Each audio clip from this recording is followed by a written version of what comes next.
ഓം ശാന്തി 20-10-2025 പ്രഭാതമുരളി മധുബൻ. മധുരമായ കുട്ടികളെ, ബാബ വന്നിരിക്കുകയാണ് നിങ്ങളെ വളരെ താൽപര്യത്തോടെ പഠിപ്പിക്കുന്നതിന്. താൽപര്യത്തോടെ നിങ്ങളും പഠിക്കൂ. സ്വയം ഭഗവാനാണ് നമ്മെ പഠിപ്പിക്കുന്നതെന്ന ലഹരി ഉണ്ടാവണം.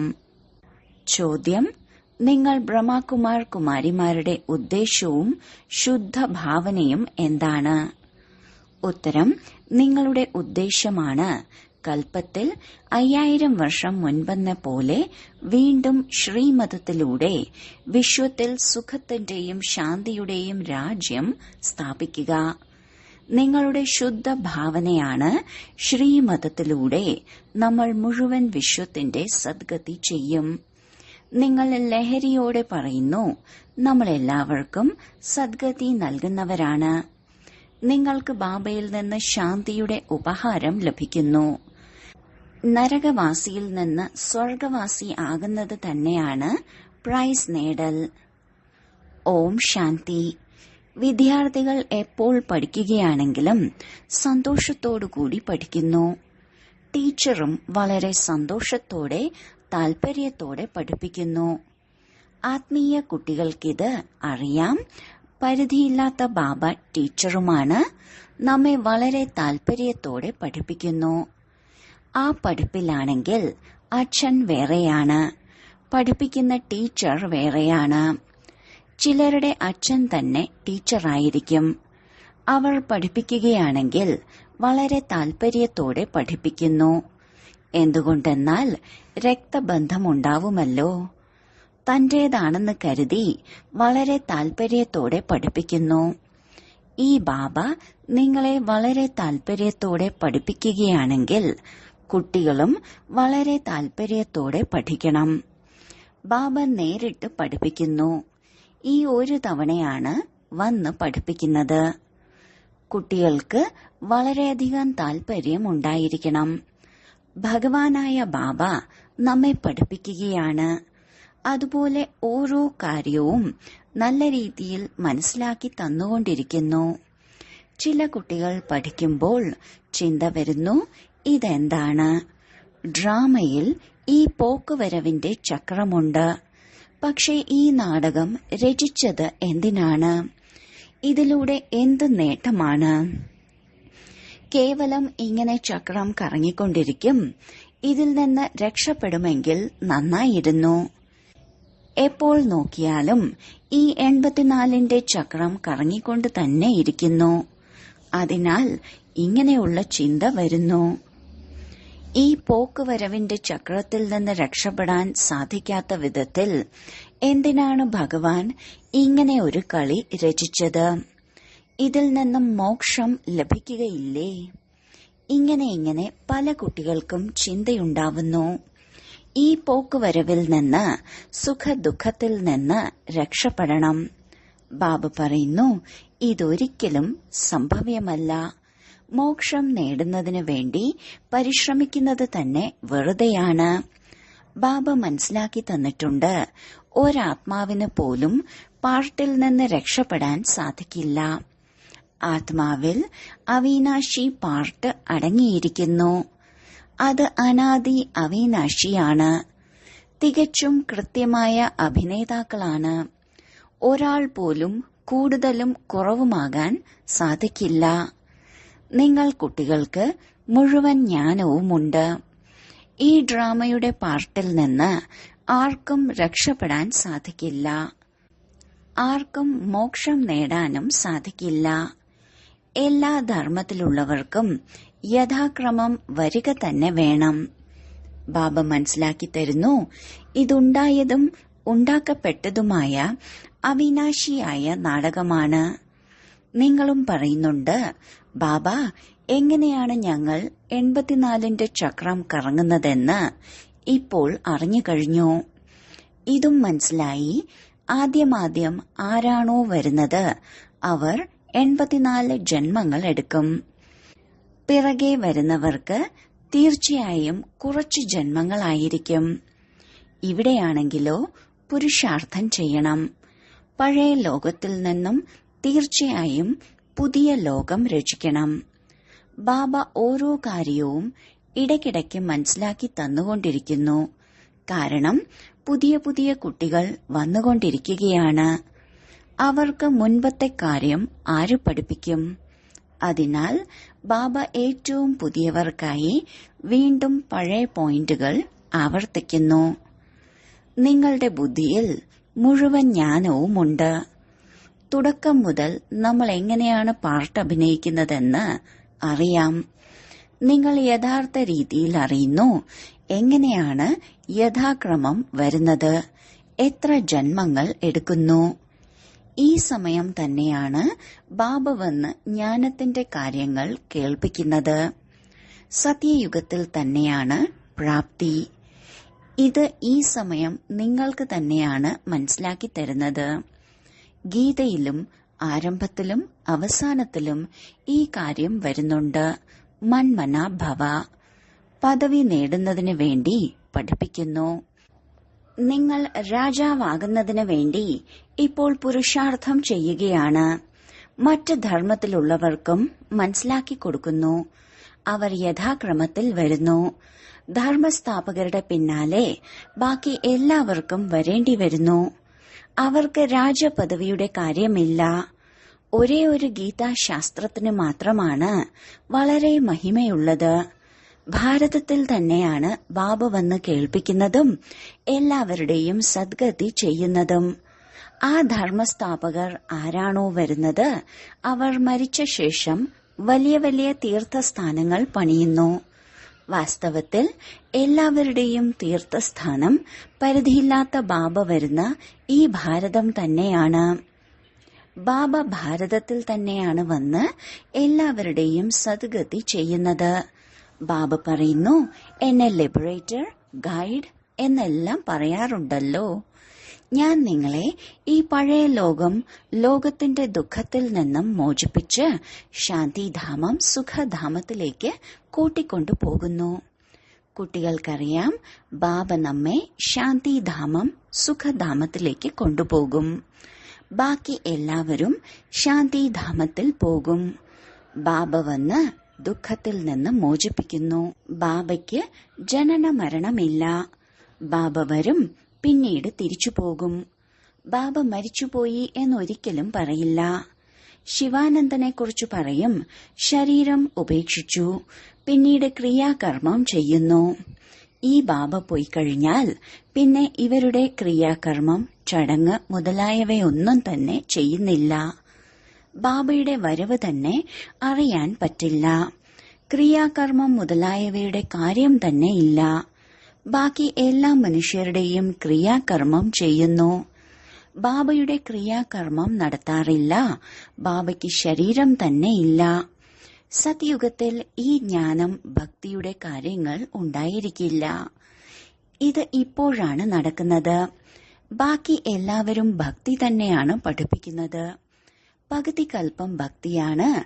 പിന്നീട് പകുതി കൽപ്പത്തിനു ശേഷം ബാബ വന്ന് ജ്ഞാനത്തിന്റെ സമ്പത്ത് നൽകുന്നു. ജ്ഞാനമൊന്നും അവിടെ കൂടെ വരുന്നില്ല. അവിടെ ബാബയെ ഓർമ്മിക്കുന്നതിന്റെ ആവശ്യം തന്നെ വരുന്നില്ല. മുക്തിയിലാണ്. അവിടെ ഓർമ്മിക്കേണ്ടതിന്റെ ആവശ്യമുണ്ടോ? ദുഃഖത്തിന്റെ പരാതി അവിടെ ഉണ്ടാകുന്നേയില്ല. ഭക്തിയും ആദ്യം അവ്യഭിചാരിയും പിന്നീട് വ്യഭിചാരിയുമാകുന്നു. ഈ സമയമാണെങ്കിൽ അതിവ്യഭിചാരി ഭക്തിയാണ്. ഇതിനെ കടുത്ത നരകമെന്ന് പറയുന്നു. തികച്ചും തീക്ഷ്ണത്തിലും തീക്ഷ്ണമായ നരകമാണ്. പിന്നീട് ബാബ വന്ന് തീക്ഷ്ണമായ സ്വർഗമുണ്ടാക്കുന്നു. ഈ സമയം 100% ദുഃഖമാണ്. പിന്നീട് 100% സുഖം, ശാന്തി ഉണ്ടാകും. ആത്മാവ് പോയി തന്റെ വീട്ടിൽ വിശ്രമിക്കും. മനസ്സിലാക്കി കൊടുക്കാൻ വളരെ എളുപ്പമാണ്. ബാബ പറയുന്നു, ഞാൻ വരുന്നത് തന്നെ പുതിയ ലോകത്തിന്റെ സ്ഥാപന ചെയ്ത് പഴയ ലോകത്തിന്റെ വിനാശം നടത്തേണ്ടി വരുമ്പോഴാണ്. ഇത്രയും കാര്യങ്ങൾ കേവലം ഒരാൾ മാത്രമല്ല ചെയ്യുക. അനേകം സഹായികൾ വേണം. ഈ സമയം നിങ്ങൾ ബാബയുടെ സഹായി കുട്ടികളാണ്. മുഴുവൻ ഭാരതത്തിന്റെയും സത്യമായ സേവനം ചെയ്യുകയാണ്. സത്യമായ ബാബ സത്യമായ സേവനം പഠിപ്പിക്കുന്നു. തന്റെയും ഭാരതത്തിന്റെയും വിശ്വത്തിന്റെയും മംഗളം ചെയ്യുകയാണ്. ബാബ എത്ര താൽപര്യത്തോടെയാണ് സർവരുടെയും സദ്ഗതി ചെയ്യുന്നത്. ഇപ്പോഴും തീർച്ചയായും സർവരുടെയും സദ്ഗതി ഉണ്ടാകണം. ഇതാണ് ശുദ്ധ അഹങ്കാരം, ശുദ്ധമായ ഭാവന. നിങ്ങൾ സത്യമായ സേവനം ചെയ്യുകയാണ്. അതും ആത്മാവ് ശരീരത്തിലൂടെ ഗുപ്തമായി ചെയ്യുകയാണ്. നിങ്ങളോട് അനേകം പേർ ചോദിക്കുന്നുണ്ട്, ബികെയുടെ ഉദ്ദേശ്യം എന്താണ്? പറയൂ. ബികെയുടെ ഉദ്ദേശ്യമാണ് സത്യുഗി സുഖശാന്തിയുടെ സ്വരാജ്യ സ്ഥാപന ചെയ്യൽ. നമ്മൾ ഓരോ 5000 വർഷങ്ങൾക്ക് ശേഷവും ശ്രീമതത്തിലൂടെ വിശ്വത്തിൽ ശാന്തി സ്ഥാപിച്ച് വിശ്വശാന്തിയുടെ പ്രൈസ് നേടുന്നു. എങ്ങനെയാണോ രാജാവും റാണിയും, അതുപോലെ പ്രജയും സമ്മാനം നേടുന്നു. നരകവാസിയിൽ നിന്ന് സ്വർഗവാസിയാകുക എന്നത് എന്താ ചെറിയ സമ്മാനമാണോ? അവർ പീസ് പ്രൈസ് നേടി സന്തോഷിച്ചുകൊണ്ടിരിക്കുന്നു. ഒന്നും തന്നെ ലഭിക്കുന്നില്ല. സത്യമായ സമ്മാനം വിശ്വത്തിലെ ചക്രവർത്തിയുടെ ഇപ്പോൾ ബാബയിൽ നിന്ന് എടുത്തുകൊണ്ടിരിക്കുകയാണ്. പറയാറുണ്ടല്ലോ, ഭാരതം നമ്മുടെ ഉന്നത ദേശമാണ്. എത്ര മഹിമയാണ് ചെയ്യുന്നത്. എല്ലാവരും മനസ്സിലാക്കുന്നു നമ്മൾ ഭാരതത്തിന്റെ അധികാരിയാണ്. പക്ഷെ എവിടെയാണ് അധികാരി? ഇപ്പോൾ നിങ്ങൾ ബാബയുടെ ശ്രീമതത്തിലൂടെ രാജ്യം സ്ഥാപിക്കുകയാണ്. ആയുധത്തിന്റെ ഒന്നും കാര്യമേ ഇല്ല. ദൈവിക ഗുണം ധാരണ ചെയ്യുന്നു. അതുകൊണ്ട് നിങ്ങളുടെ തന്നെയാണ് മഹിമയും പൂജയും. അമ്പയെ നോക്കൂ, എത്ര പൂജയാണ് ഉണ്ടാവുന്നത്. പക്ഷെ അമ്പ ആരാണ്? ബ്രാഹ്മണനാണോ ദേവതയാണോ? ഇതും അറിയുകയില്ല. അമ്പ, കാളി, ദുർഗ, സരസ്വതി എന്നിങ്ങനെ അനേകം പേരുകളുണ്ട്. ഇവിടെയും താഴെ അമ്പയുടെ ചെറിയൊരു ക്ഷേത്രമുണ്ട്. അമ്പയ്ക്ക് അനേകം കൈകൾ നൽകിയിരിക്കുന്നു. അങ്ങനെ ഒന്നും തന്നെയില്ല. ഇതിനെയാണ് പറയുന്നത് അന്ധവിശ്വാസം. ക്രിസ്തു, ബുദ്ധൻ മുതലായവർ വന്നു. അവരെല്ലാം അവരവരുടെ ധർമ്മം സ്ഥാപിച്ചു. മാസവും തീയതിയും എല്ലാം പറയുന്നുണ്ട്. അവിടെ അന്ധവിശ്വാസത്തിന്റെ ഒന്നും കാര്യമില്ല. ഇവിടെ ഭാരതവാസികൾക്ക് ഒന്നും തന്നെ അറിയില്ല. നമ്മുടെ ധർമ്മം എപ്പോൾ ആര് സ്ഥാപിച്ചു? അതുകൊണ്ട് അന്ധവിശ്വാസം എന്ന് പറയുന്നു. ഇപ്പോൾ നിങ്ങൾ പൂജാരിയാണ്, പിന്നീട് പൂജ്യരാകുന്നു. നിങ്ങളുടെ ആത്മാവ് പൂജനീയമാകുമ്പോൾ ശരീരവും പൂജനീയമാകുന്നു. നിങ്ങളുടെ ആത്മാവിനും പൂജയുണ്ടാവുന്നു. പിന്നീട് ദേവതയാകുമ്പോഴും പൂജയുണ്ടാവുന്നു. ബാബയാണെങ്കിൽ നിരാകാരനാണ്. ബാബ സദാ പൂജ്യനാണ്. ബാബ ഒരിക്കലും പൂജാരി ആവുന്നില്ല. നിങ്ങൾ കുട്ടികളെ തന്നെയാണ്. താങ്കൾ തന്നെയാണ് പൂജ്യരും താങ്കൾ തന്നെയാണ് പൂജാരിയും എന്ന് പറയുന്നത്. ബാബയാണെങ്കിൽ സദാ പൂജ്യനാണ്.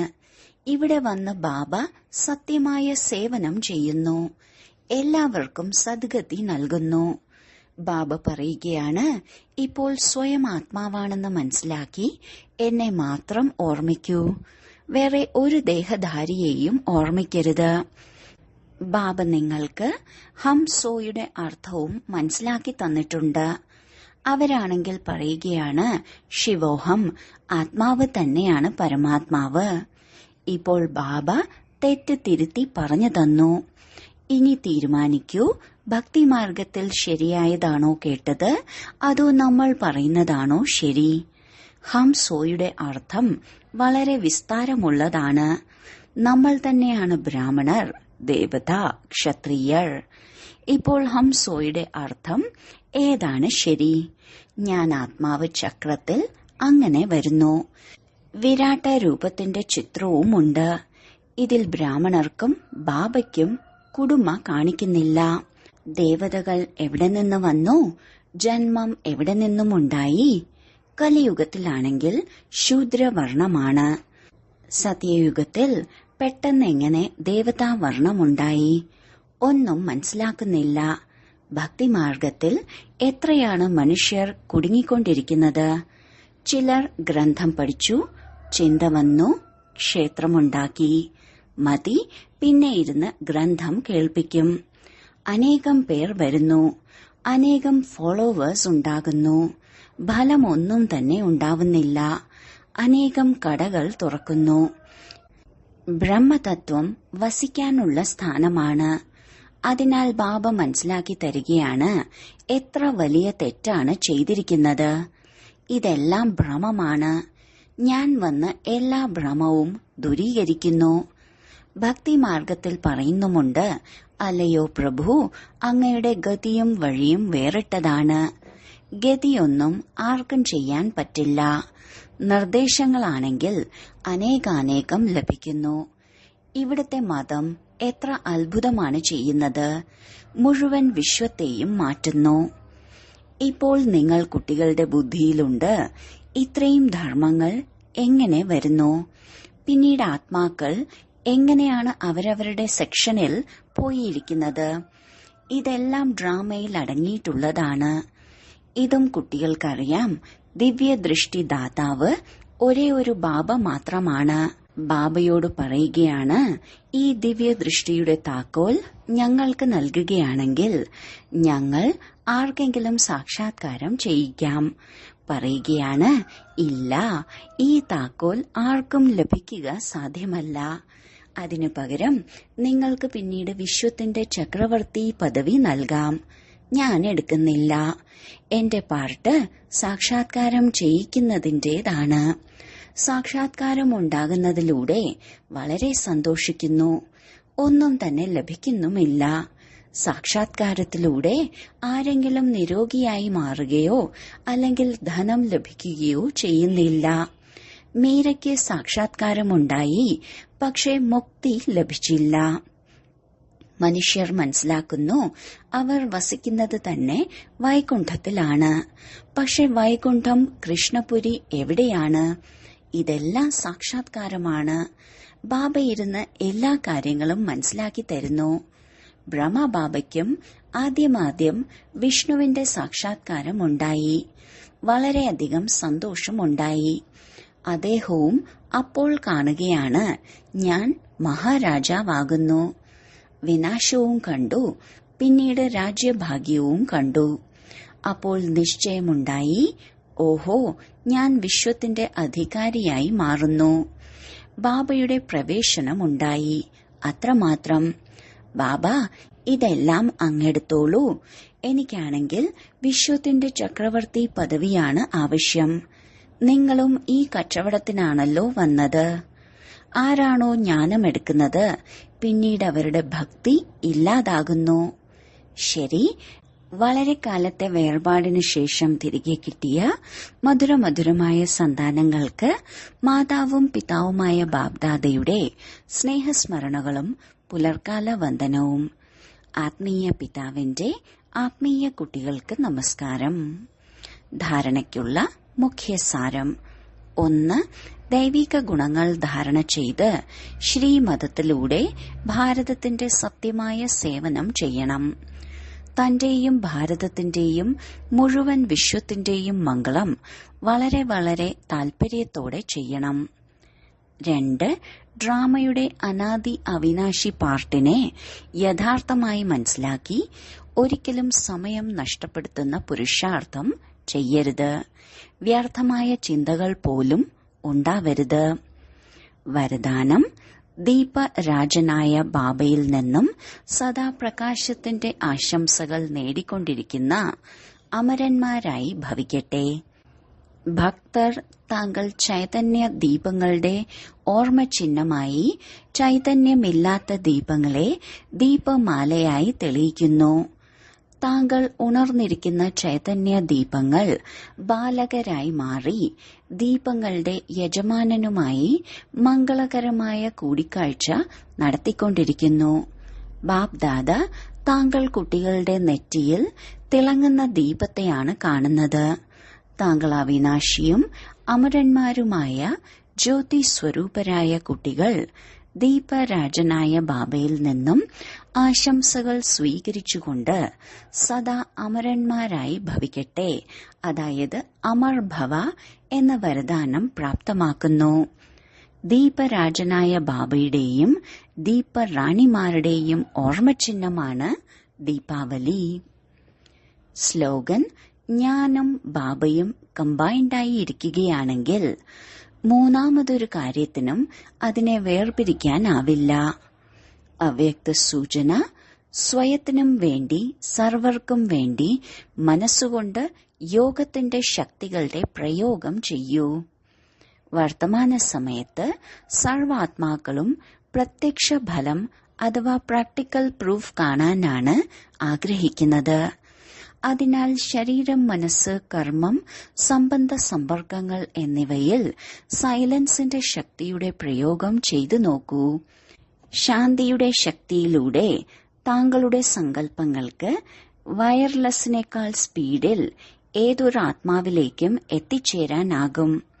ഈ ശക്തിക്ക് ആവശ്യമായ വിശേഷ യന്ത്രമാണ് ശുഭസങ്കല്പം.